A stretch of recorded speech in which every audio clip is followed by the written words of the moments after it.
Hi, how's everybody doing today? Thanks for joining us this week on Water Cooler Wednesday. This live stream is brought to you by Opus Management Consulting Group. Make sure that you visit our website at www.opusmanagement.us. While you're at it, if you find value in today's stream, we'd appreciate you following us on social media: Facebook, Instagram, Twitter, YouTube, or LinkedIn. Or simply tell a friend about our live stream. This live stream is about topics that are trending in business apps, ERP systems, social media, and marketing, all pertaining to the Opus Management division of Opus Apps, XApps, and digital workplace designs. Each week, we'll deliver the best topics or business expertise of the industry. For today, I'm your host. My name is Jeff Bodker, Client Account Consultant for Opus Management. Today, we're going to discuss automation of everything. So, chances are those of you who are living in the now have some sort of automation working for them, or working for you rather.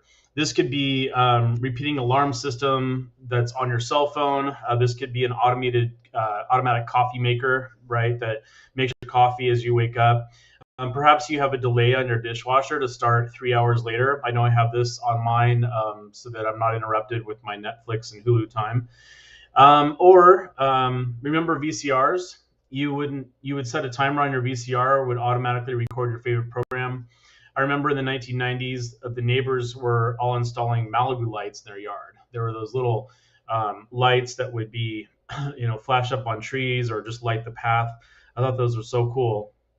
And they would set on to turn on at dusk and turn off at dawn automatically. So automation has come a long way over the last 3 decades, from innovation as well as invention of smartphones with apps you can just open your phone and set an automation schedule for delivering products or services, from bottled water service. I know I have that where I currently live, or to Amazon goods. Even scheduling your indoor lights to turn on and off at various times with different colors that you want. So how cool is that? You can just open up an app and schedule all these different things and leave it alone, and it will do it for, until the power goes out, or for a few years anyway. And of course, we've all dialed phone numbers and received the message, your call has been forwarded to an automated voicemail system, right?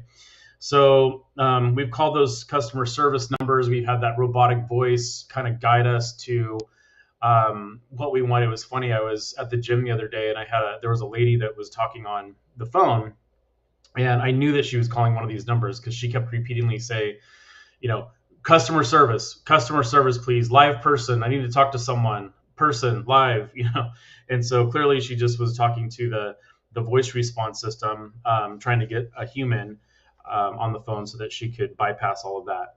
But, we've all called these, and they're basically, they took place of the job of the operator. My mom, grew up in the 40s and 50s, and one of her first job was an operator. So she would be the person that would answer the phone and then, use those little buttons to push where those people would want to go, as far as, connect them to the right person.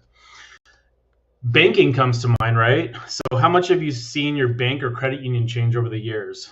With the invention of anytime tellers, machines or ATMs, which allow you to go and get your money on demand from a machine rather than a human. And then chances are you have direct deposit right now, right? That's an automated schedule. You get your paycheck direct deposited.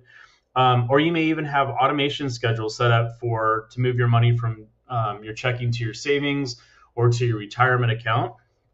And if you're like me, you have everything set up with automation for bills as well. So I don't even have to worry about my cell phone bill being paid, or credit card bill being paid. This is all going to be done automatically through my bank. And so think of all the machines that are manufacturing, using anywhere from bottled drinks to packaging our food and toys. There's a lot of documentaries out right now on Netflix, and they show these huge manufacturing plants, which anywhere from sorting avocados to going in and bottling wine and those sort of things, bottled water. All of those things have gone to some sort of automation where the machine does it. Actually, there might be somebody that turns on the machine, but it has a schedule where it processes all that stuff. It wraps everything for you, and then ends up in the stores that we shop at today. So all of these things, were once, jobs that people did. Some of the food industry, they still sort the food and services that we get, but a lot of that stuff is done by a machine now. So think about an autopilot or self-driving car. What are your thoughts on that? We talked about it on Emerging Tech last week about, having that car, sort of pull up to the curb and there's a machine driving it, or artificial intelligence. And then, we already have our built-in maps that a lot of us rely on to go to, just down the street because we want to find the fastest route with traffic and whatnot, depending on what city you live in. And so I know for myself, when I lived in LA, I would almost always use that feature because I wanted to make sure that I was going the fastest route, even if it was a side road that would take shorter time on the 405. So one thing that we, might kind of think about is an automation of scheduling for cars. And I can't remember the show I was watching, but maybe it was some sort of a NBC nightcap or something where it showed a kind of like a grid of cars driving, much like a bus system, but they were driving and just picking up passengers and then dropping them off, and they were, spaced just perfectly so that you could actually get more cars in the on the roads than you would if you were having a person driving them. So, is this more efficient? It could be in the future.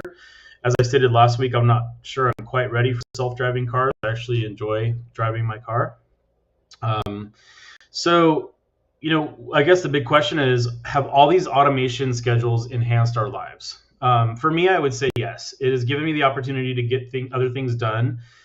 For instance, instead of waiting in the bank in line for the bank to deposit a check, then wait a few more days after that to have access to the money, it gives me peace of mind that this will all be taken care of, on payday or whenever that is. And then for my automation schedules with my bills and everything, I know that those are all going to be taken care of. It frees up time for me to go to the gym and do other things that I really enjoy. And then, for the peace of mind for my home, I know that the lights will be on when I arrive in the evening. So if I'm out running errands or whatever the case, I can come home and I'll know that my home is well lit and I can see. I remember coming home, as a kid, and my parents would have all the lights off and just be fumbling in the driveway. Yes, this is before cell phones, with my key and trying to find the right key for the front door. So perhaps, certain everyday products I reorder on Amazon. These are things that have really given me peace of mind as well. So I know that if I buy a lot of the same products and services, I can just put those on an automation schedule and those will arrive at my front door. So let's see what the next 30 years will take us for automation. What will it be like in the year 2052? So, kind of like predicting what the future is going to be like. It's hard to say. I think a lot of people thought we were going to have flying cars by now. And, I think they've had some prototypes here and there, but there's nothing yet up in the air with that. There might be automation schedules for drones if that ends up becoming a thing, and they approve that with air traffic. But it'll be interesting to see what the next 30 years has in store for us. But until then, thank you so much for tuning in today. Again, my name is Jeff Bodker with Opus Management, Client Account Consultant, and I look forward